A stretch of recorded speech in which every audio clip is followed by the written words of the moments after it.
மகாவிஷ்ணு வைகுண்டத்தில் அனந்த சயனத்தில் அமர்ந்திருந்தார். அவர் கண்கள் மூடியிருந்தாலும் நெஞ்சுக்குள் ஒரு பாரம். லக்ஷ்மி தேவி அருகில் வந்து, சுவாமி, உங்கள் முகத்தில் ஏன் இத்தனை கவலை? அண்டசராசரமும் உங்கள் காலடியில் இருக்கும்போது உங்களுக்கு என்ன குறை என கேட்டாள். விஷ்ணு மெல்ல கண் விழித்தார். தேவி, அன்பு என்பது பெறுவதில் இல்லை, கொடுப்பதில் இருக்கிறது. பூலோகத்தில் மாதவன் என்ற ஒரு பக்தன் எனக்காக காத்து கொண்டிருக்கிறான். அவன் படும் துன்பத்தை பார்க்கும்போது இந்த வைகுண்டமே எனக்கு முள்படுக்கையாக தோன்றுகிறது என்றார். பூலோகத்தில் மாதவன் என்ற அந்த ஏழை பக்தன் தன் குடிசையின் ஓரத்தில் அமர்ந்திருந்தான். கையில் ஒரு வாடிய துளசி இலை.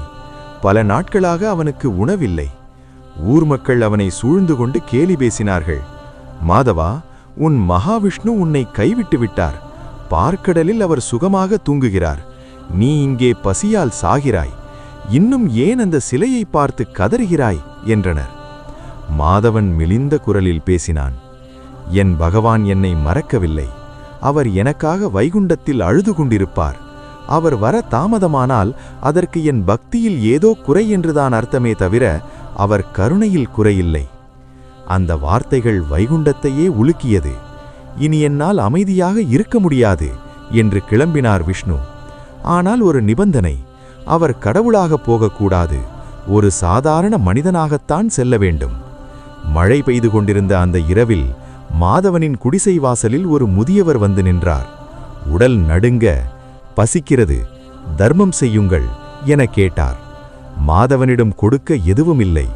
அடுப்பில் ஒரு பழைய மண் சட்டியில் சிறிது கஞ்சி தண்ணீர் மட்டுமே இருந்தது.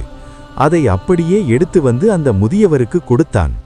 அந்த முதியவர் அதை பருகியதும் அவர் உடல் தேஜஸ் வீசியது. திடீரென அந்த முதியவர் மறைந்து அங்கே சங்கு சக்கரதாரியாக மகாவிஷ்ணு நின்றார்.